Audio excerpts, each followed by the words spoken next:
Welcome back to Washington Watch. I'm Tony Perkins, your host. Earlier today, the Labor Department said the Consumer Price Index rose 8.5% in March from a year ago, the fastest pace since December of 1981 when inflation hit 8.9%. And that means inflation now has notched a new 40-year high for 5 straight months. It also marks the 10th straight month in which inflation exceeded 5%. Now, earlier today, President Biden once again blamed Vladimir Putin. Everything's going up.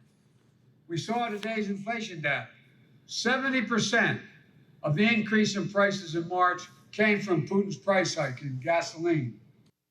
Well, here to discuss this price hike is Congressman Kevin Brady, ranking member on the House Ways and Means Committee. He represents the 8th Congressional District of the Lone Star State. Congressman Brady, welcome back to the program.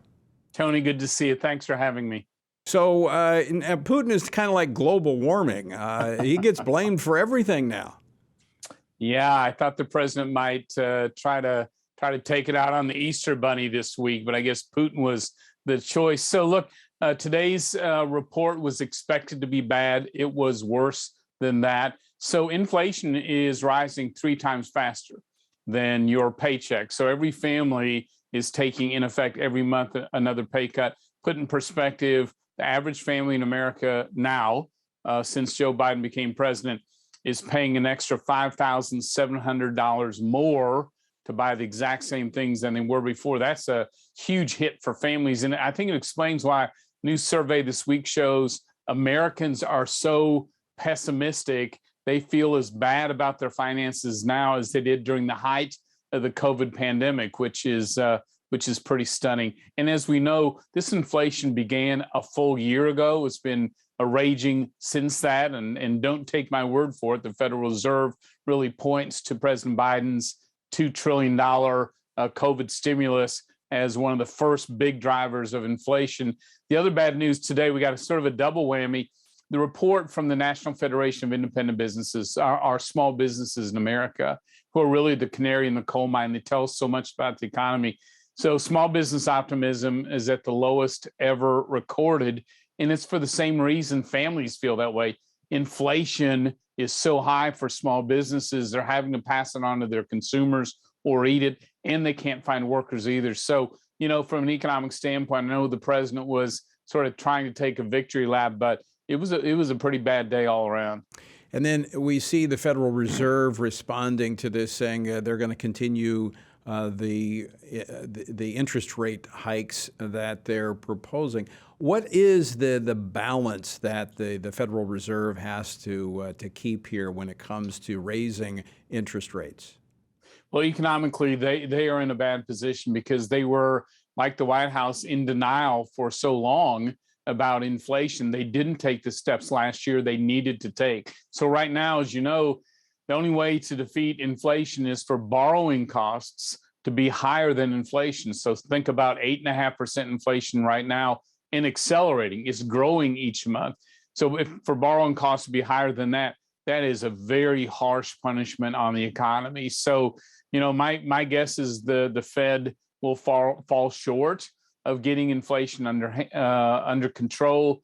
I worry that means we could see this for years and years to come. And I think that's the big balancing act for the Fed. So the Biden administration not seeing the connection or correlation between the trillion-dollar infusion of government money into the economy, and they're still talking about in his budget proposal his Build Government Bigger plan, which is another infusion of money. It is, and it is the most puzzling thing that after all this bad news, driven by the president's policies, he's pursuing more of that, both on the spending side, the socialist program side, the tax hike side, which would land on our Main Street businesses as well and contribute to higher inflation. I've concluded he just doesn't understand the American economy, the modern American economy. He's stuck in some other time, doesn't quite realize the impact of this. And again, at the end of the day, job growth is slowing, inflation is accelerating, and I don't understand why the president, who was in denial about inflation, then denied the worker shortage, both of which were alarmingly true.